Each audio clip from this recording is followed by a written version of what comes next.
السلام عليكم. لا تنسوا الاعجاب بالفيديو والاشتراك في القناة. تتوقع المديرية العامة للأرصاد الجوية بالنسبة ليوم غد الأربعاء أن تكون السماء غائمة مع نزول أمطار أو زخات في بعض الأحيان، ومحلياً بالسهول الشمالية والوسطى وغرب الواجهة المتوسطية.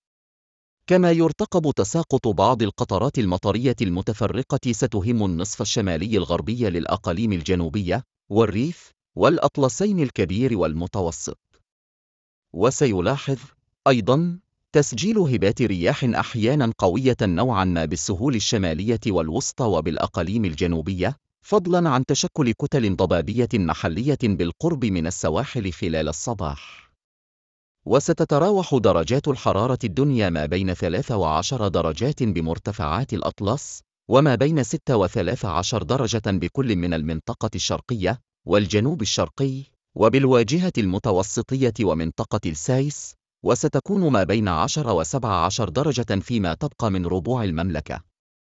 وستكون درجات الحرارة خلال النهار في ارتفاع بمرتفعات الأطلس وبالواجهة المتوسطية وبشمال المنطقة الشرقية، وفي انخفاض بباقي المناطق.